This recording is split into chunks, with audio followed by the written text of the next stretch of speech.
तो हेलो दोस्तों, कैसे हैं आप सभी लोग। उम्मीद करते हैं हम कि आप सभी लोग अच्छे होंगे। तो आज का एमसीक्यू है, ठीक है। आज एमसीक्यू है और ये है सत्ता की साझेदारी से, ठीक है। और कुछ कुछ मिक्सिंग भी है, ठीक है। और मोस्ट भी आई है ये, आप लोग इसे ज़रूर याद कर लीजिएगा, ठीक है। चलिए चलते हैं हम लोग क्लास की ओर, ठीक है।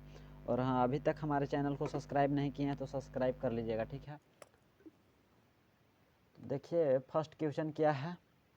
फर्स्ट है, स्वतंत्र राष्ट्र के रूप में श्रीलंका कब बना। ठीक है, स्वतंत्र राष्ट्र के रूप में श्रीलंका कब बना। तो इसका आंसर हो जाएगा 1948 में बना। ठीक है, ये पूछेगा, ये मोस्ट भी है, ठीक है, ये पूछेगा। फिर है दूसरा है, लोकतांत्रिक व्यवस्था में सत्ता की साझेदारी को आवश्यक है।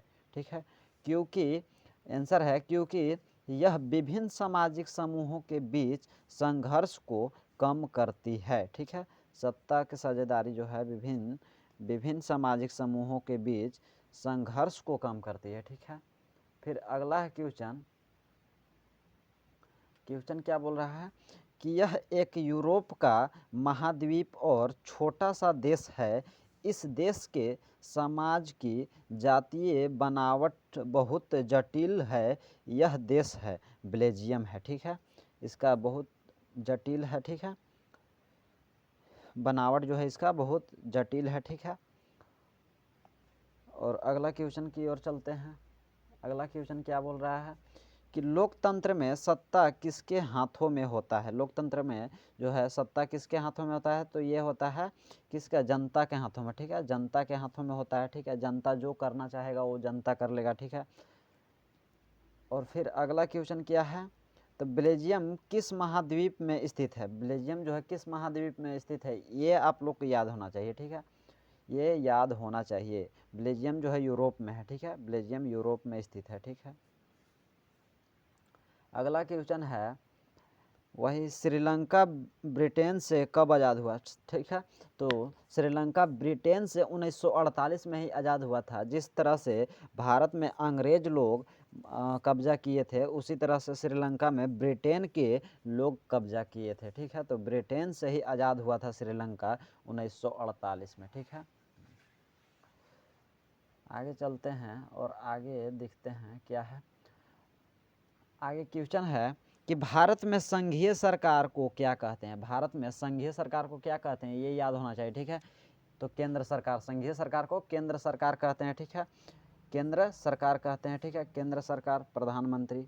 ठीक है, फिर है, आधुनिक लोकतांत्रिक व्यवस्था में शासन की कितने अंग होते हैं। आधुनिक आधुनिक लोकतांत्रिक में तांत्रिक व्यवस्था में शासन की कितने अंग होते हैं, तो 3 होते हैं। कौन कौन से होते हैं, तो न्यायपालिका होता है, विधायिका होता है और कार्यपालिका होते हैं। ये 3 होते हैं। ठीक है, आप लोग इसे याद रखिएगा। ठीक है, ये भी पूछेगा, ये भी आई है। ठीक है, ये पूछेगा। ठीक है, आधुनिक लोकतांत्रिक व्यवस्था में शासन के कितने अंग होते हैं, तो 3 होते हैं। ठीक है, कौन कौन होते हैं, न्यायपालिका, विधायिका होता है और कार्यपालिका। ठीक है, ये 3 होते हैं। अब आगे चलते हैं। आगे है क्या है, आगे क्वेश्चन है, श्रीलंका का सबसे प्रमुख सामाजिक समूह कौन सा है। ठीक है, श्रीलंका का सबसे प्रमुख सामाजिक समूह कौन सा है, तो सिंघलियों का है। ठीक है, सिंघलियों का है ना, सिंघलियों का है, यहाँ है आंसर। फिर है, भारतीय संविधान में कितनी भाषाओं की अनुसूचित भाषाओं का दर्जा दिया गया है। ठीक है, भारत में अनुसूचित भाषाओं को दर्जा कितने भाषाओं को दिए गए हैं, तो भारत में बहुत सारे भाषाएं हैं, लेकिन मान्यता जो है 22 भाषाएं को दिया गया है। ठीक है, यानी कि 22 भाषाएं को माना गया है। ठीक है, फिर अगला क्वेश्चन क्या है, अगला क्वेश्चन देखते हैं। अगला क्वेश्चन है कि श्रीलंका में सिंहलियों को एकमात्र राजभाषा कब घोषित कर दिया गया। ठीक है, कब घोषित कर दिया गया, तो 1956 में कर दिया गया। ठीक है, 1956 में कर दिया गया।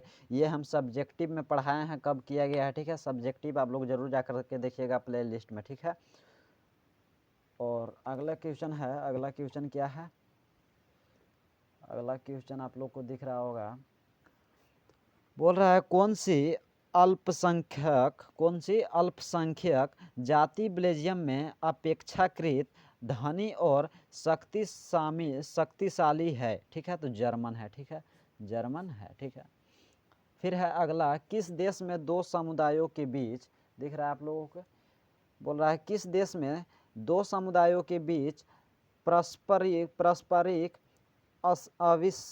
अविश्वास ने बड़े टकराव का रूप ले लिया। ठीक है, बड़े टकराव का रूप ले लिया, तो कौन सा ले लिया? श्रीलंका। ठीक है, श्रीलंका है। ठीक है, फिर है सत्ता की साझेदारी का अर्थ होता है, ये देखिए इसमें आगे से मोस्ट वीवीआई लगाया हुआ है, इसका मतलब ये वीवीआई है। ठीक है, बोल रहा है सत्ता की साझेदारी का अर्थ होता है, क्या होता है? तो सत्ता के बंटवारे की प्रक्रिया। ठीक है, सत्ता की बंटवारे की प्रक्रिया। आंसर आप लोगों को नहीं दिख रहा होगा, आप देखिएगा। ठीक है, देख गया? तो चलिए आगे चलते हैं। आगे कौन सा क्वेश्चन है? आगे थोड़ा ज़्यादा नहीं है, फिर इसके बाद प्रश्न है, प्रश्न भी करवाए हैं। ठीक है, क्वेश्चन है कौन सा है? तो विश्व का क्वेश्चन है, विश्व का सबसे बड़ा लोकतांत्रिक देश कौन सा है? विश्व का सबसे बड़ा लोकतांत्रिक देश कौन सा है? तो अपना इंडिया है। ठीक है, भारत। हाँ, फिर है भारत का पड़ोसी द्वीप देश कौन सा है? ठीक है, पड़ोसी द्वीप देश कौन सा है? श्रीलंका है। ठीक है, श्रीलंका है। फिर है आगे क्वेश्चन है, सत्ता की साझेदारी का नेतृत्व क्या है? ठीक है, नेतृत्व क्या है? तो यह लोकतंत्र की आत्मा है, यह लोकतंत्र की आत्मा है। ठीक है, तो आज के लिए इतना ही क्वेश्चन, अब मिलते हैं अगले वीडियो में, तब तक के लिए याद कर लीजिएगा इसको। ठीक है, यहाँ हम प्रश्न भी मतलब इसका बना दिए हैं। ठीक है, प्रश्न भी करवाएंगे, तो इसलिए आप लोगों ने इस चैनल को सब्सक्राइब कर दीजिएगा। ठीक है, क्योंकि जब प्रश्न करवाएंगे तो आप लोग के पास नोटिफिकेशन चला जाए। ठीक है, तो चलिए मिलते हैं अगले क्लास में, तब तक के लिए बाय। ठीक है।